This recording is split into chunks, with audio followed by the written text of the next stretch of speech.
We are very excited to be joined with Yuri Lowenthal. He is the voice of Marvel's Spider-Man for PS4. Yuri, how you doing, man? Thanks for joining us. Thank you for having me. I'm still excited. I'm excited the DLC comes out tomorrow. I'm excited that my job is being Spider-Man. Yes, the city that never sleeps. Let's just start by saying, are you done voicing this, or is there more that needs to happen until this comes? Technically, I'm still doing more, Okay. and I would like to lend credence to the theory, which is the true theory, that the DLC for this game is not just leftover stuff that they cut out of the game or anything. It's literally stuff they started working on after after they finished the main game, Okay. and I think you'd be surprised at how awesome it is. No, Oh. that's just good to know. I think that whenever that happens, they should make it a point to have the actors or whoever's working on it say, "Hey, we're still working on this right now. It wasn't made. We're not just trying to get money from you." Yeah, I think it's 3 chapters, and I'm still finishing up work on the 3rd chapter right now. Oh, that's awesome. Well, like I said, tomorrow is when it comes out. It's $24.99. I think it's modest, especially for how amazing this game is. This game came out, and I have to tell you that, and a lot has to do with the voice of each character. And I'm not just saying it because you're here with us, but I played this game, and this is definitely for me a top 3 game ever in my life. So this one for me. Wow. Huge. Have you gotten to play through the game a little bit? I haven't played through the whole game because these days I'm terrible at games because I don't play as often as but and I don't have as much time to play as I used to. But it's weird. It's weird playing myself, but it is fun, and I get caught up just swinging around the city and looking at things. And I haven't even started on photo mode yet, so there's so much more for me to get lost in. Oh, photo mode's fun. I'm telling you right now. Verlaine, what do you? I've seen some amazing. Yeah, people on is it's ridiculous. Hmm. Oh, okay. Oh no, he was cutting out. All right. So what could you tell us about the city that never sleeps? I know that you probably have some sort of NDA or whatever, but I mean, probably not much more than you've already, because I don't want to spoil anything. Right. we know the first one's Black Cat. There are 3 separate chapters. They'll be rolling out pretty quick. Like I said, they've got their feet to the fire because we're still finishing up work on the 3rd one. But it all 3 expand the world and add some characters you don't get to see in the game, but bring back, of course, some characters that obviously from the game. It's fun, man. I don't want to ruin any surprises, but I think. All right. So, well, what about the suits? Now it's going to come with like 3 new suits, right?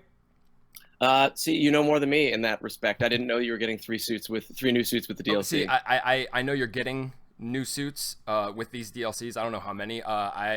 So obviously you don't know about them. I was going to see if they do compare to the originals that we have right now, which are fantastic. Mm-hmm. And if there's going to be any more suits that are going to be customized for the game, or if they're still taking from the comic, all these suits from different time periods. Well, I honestly don't know. Yeah. Also, I wouldn't tell you probably if I did know. Know. In this particular case, I don't know. Yeah. That's fair. Okay. I have a question because it was something that made me laugh, and it seriously still makes me laugh every time I play the game. It's Spider Cop, and a lot of people are talking about Spider Cop. And was this your baby, or was this something they wanted you? Like, how did Spider Cop come to be? That Spider Cop is one of my favorite things to come from this game. Easily, it may be one of the favorite things that's ever come in my life. Don't tell my family that. That was not my baby. That was Ben Arfman, who was one of the writers on the game, created Spider Cop. As I understand it, he was trying to find an interesting way to get through, to training, early like training mission type stuff, because it's really hard to write for video games in a way that sounds like somebody would actually say that in real life, because you're talking about it, it's a tutorial basically, and he was trying stuff and it wasn't working. He was trying stuff, it wasn't working. He was exhausted, and he came up with Spider Cop, and he wrote Spider Cop, and said, well, this isn't, they're not gonna like this. It's not gonna work. Nobody's gonna accept it. And they said, let's try it. And he brought it in. I remember he was really nervous because he was in love with Spider Cop, and it was going to live or die based on whether or not I was able to connect with him on it and make his brilliance work. And we recorded it, and we were like, I don't know if they're going to like it. And they kept it, and we were thrilled. But we didn't know if the fans were going to like it, if the players were going to like it. But I think they did. No, absolutely. Let me real quick. Let me back that up. What's your favorite line from being as Spider Cop?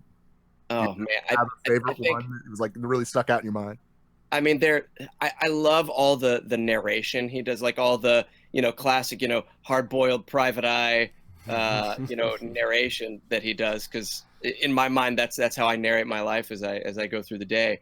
But you can't beat a tagline like half man, half spider, all cop. Yes. Like that. I mean, that's super pulpy, and yeah, it's super Dirty Harry. I mean, it's great. That's great.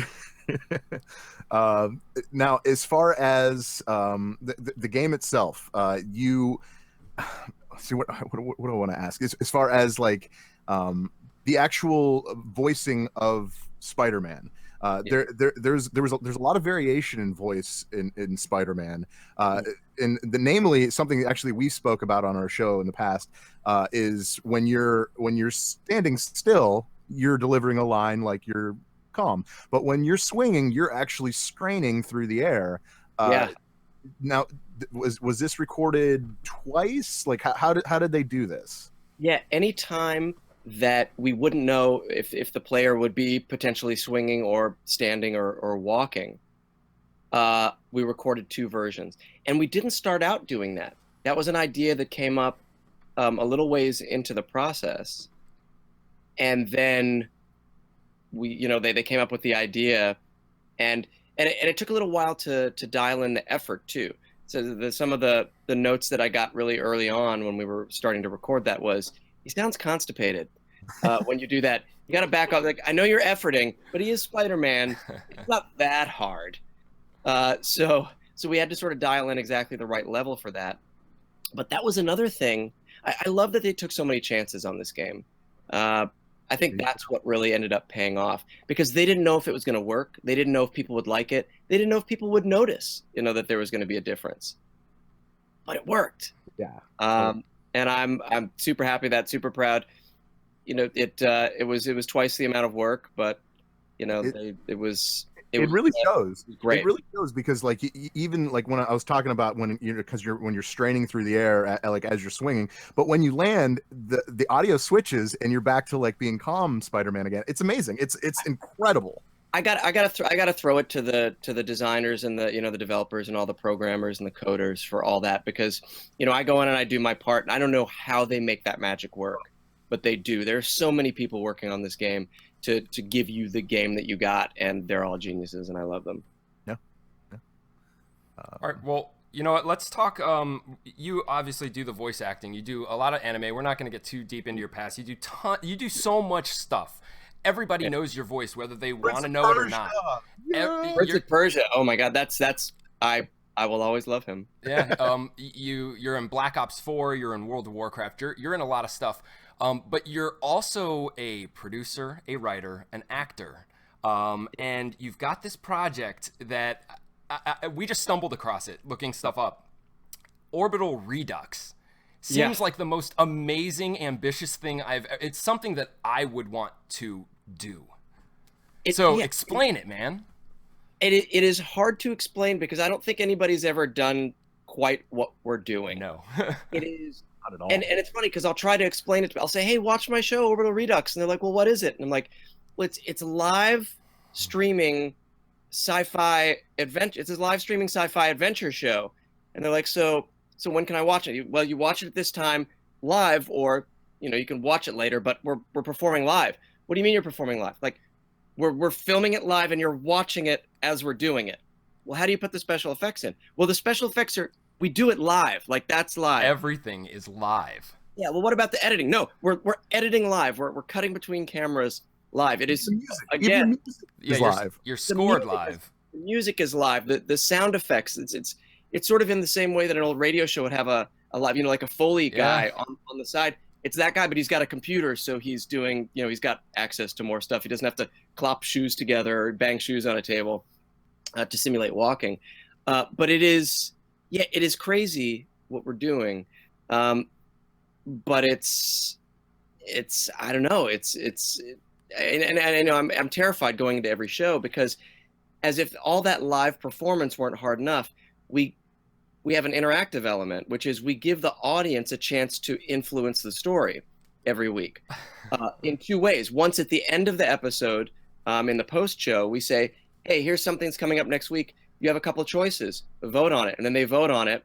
We change the script for the next week. And then at the beginning, right before we're about to start performing, we give them another choice that then all of the actors and the rest of the people working on the show have to react to immediately. That's awesome. Is it improv? Is it improv? Like, what's the level of improv to actual lines written? It is mostly scripted out. Okay. We have the core, script, because we want to stick to, the original story as something that was finely crafted. But there are elements that for some of these branching elements, we will have maybe 2 versions or 3 versions of a part of the script. Okay. And we have to memorize all of them, because we don't know which one the audience is going to choose until the very last second. And then, for example, and this is developing as this show is changing as we're going, because we didn't know how things would work. But last week or the week before, I'm already losing track. They one of the options that they could choose at the beginning was, I have to say a line somewhere in the show. It could be something from the headlines, current headlines. It could be something from a NASA technical manual, or it could be something from the chat room, because it's all in Project Alpha, which is Nerdist's sort of premium subscription channel, and there's live chat going throughout the entire show, so people in the chat room could throw out a line, and the moderator could pick something from the chat room. And they chose chat room, and somebody said cake or pie, and that was what the moderator chose. So at the very beginning of the show, as we were about to go live, they said, work cake or pie in there. So I found a place, we worked it in, we improv'd a little scene, and then we moved on with the rest of the script. It's a high wire act for sure, and there's so many elements that we're juggling, but it's super exciting. And I guess when you watch a show like that, you're watching it as much for us to get it right as you are for us to, fail spectacularly, because that's exciting to watch too. It is unlike anything else I've ever worked on. That's awesome. So what do you like doing? Oh, Dave, do you want to say something? No, go ahead. No, go ahead. What do you like doing out of all the stuff that you're doing right now? Writing, producing, acting on TV, voice acting. What is your favorite, most passionate thing? Like, that, if you had to get rid of all of them and just create. Don't do that. What would you pick? Thanks, Dave. I would have to say it's one of those situations where each of those things fulfill me in a different way. I'm a storyteller at heart, and sometimes I'm writing, and sometimes I'm writing stuff that I can also act or produce. Sometimes I'm just acting, telling other people's stories. Sometimes it's just my voice, and sometimes I'm on camera, or sometimes I'm on a stage. I love telling stories, and if I were just to say, I'm just gonna just write, then after a little while I get an itch. Yeah. I haven't been doing this other thing. They each fulfill. But if I manage to get to all of them in some way or another, I feel whole somehow. Right. No, I understand, man. So yeah, cool. So it's hard. I think all those things come from the same place. Yeah. But I have to engage in all of them to feel happy. That's Well, awesome. that's good. That's a great answer. All right. Well, we got to wrap up here with you. I know we only have a certain amount of time, but I like to go and do some quick fire questions. You ready for these? Do it. I got a couple of some fun ones. Okay. All right, hit me. When you were a child, what superhero did you always want to be? I will tell you a story. The short answer is a lot of them. Um, the slightly longer answer is, yeah, when I was about 6 or 7, I would go to a swimming pool as part of like a day camp during the summer, and I would climb up that. I'd look down up at the high dive, and I'd go, that doesn't look so high, and I'd go up to the top, and there would be a guy up there to make sure we didn't fall off because we were 6 or 7, and I'd walk past him. I'd walk to the edge, and I'd look down, and it looked a lot further, and I would go and I'd climb back down, and for most of the summer, I did exactly the same routine. And right near the end of the summer, I was starting to walk back, and the guy stopped me and he goes, "Would Spider-Man jump off the high dive?" And I turned around and I jumped right off the high dive. That's awesome. That is so awesome. Right? I know. Okay. All right. That I couldn't ask for a better answer than that. Okay. Totally. Well, we are a video game show, if you will. Yeah. What console did you have first in your life? What was the first one? I'm old. The first Okay. console I owned was an Intellivision. That was mine. Yes. No, stop it. Oh, Yeah, my. boo. So Well, you're, I'll tell you. familiar, yeah, with those crazy controllers. Oh my God, yeah. My father came home at 1 a.m. Okay, I must have been, I was probably 6. I don't know. Again, I don't know exactly, but he came home at 1 a.m. and I remember hearing him come home. I got up, went downstairs to see, like, hey, Dad, whatever, and he had this box. He opened it up, and we played Pac-Man. It was the first game I ever played my entire life, and it was on in television, and we played Pac-Man for like 2 hours that night.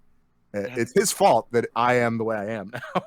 Yeah, no, I blame my dad for bringing home the Intellivision and for bringing home, giving me, Dungeons and Dragons basic set for Christmas. Yeah, all that stuff. Sweet. Okay. What is your favorite game ever? Other than Spider-Man for PS4. Right, other than Spider-Man for PS4 and the original Prince of Persia: Sands of Time, because it's not fair that I just choose games that I'm in. It is fair.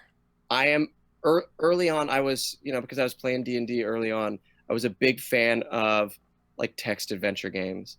All the Infocom games, Zork, were all that, and Wizardry were sort of early, fantasy type games before they really had the technology to make them cool. I remember. Before it became Bard's Tale, and Ultima and all those. So that was. I still go back to. Well, I don't go back to those and play them anymore these days. But when I think back to what got me started, it was that on my Apple IIe, playing Infocom games. I would play. I remember playing a text-based Marvel game on the internet when it was just a phone line to a phone line. You dialed the number, and then it would be like, "Welcome, pick your character," and then you pick them, and what are you gonna do now? It was so crazy, but it was great because you determined what was going on in your head. Yeah. I mean, imagination is so powerful, and I know I'm certainly not complaining about the level of technology, that we have these days, and when you can have a game like PS4 Spider-Man, but yeah, there's something pure about those first games. For sure. All right. Well, Yuri, thank you so much for joining us. Anyone listening, just give them a round of applause. I think. Oh, thank you. It was a pleasure. Thank you guys for being patient with scheduling and for me moving from Hangouts on my phone to my laptop. Yeah, no, there's no problem at all. And if you are out there and you want to know what the hell we're talking about, you need to get Marvel's Spider-Man on the PlayStation 4. And then tomorrow, the DLC comes out for The City That Never Sleeps, and I can't wait. It's supposed to be amazing, right? At least say that, right? It's gonna be amazing. Yeah, and it's gonna be amazing. It's gonna be spectacular. And web of. And right, yep. And Thursday nights for still the next few weeks. Check out Orbital Redux. If you go to orbitalredux.com or go to Project Alpha, you can use the code Orbital to get a 60-day free trial, and don't tell them I told you this, but that's going to be enough to watch the whole show. And then if you don't like the service, you just cut it off, and you've gotten to watch Orbital for free. I love it. Nice. Watch it live. It's a high wire act, man. Nice. That is the best info that we could have gotten at that very point. It's cool because I want to watch it, so that's why I'm like, how do I do this? But I don't know. How do I do this but not have to pay? That's always my motivating factor. But then again, I'll end up probably forgetting and paying. That's fine. That's fine too. That's fine. So, all right, Yuri, thank you so much. No, thank you guys so much. Thanks for having me.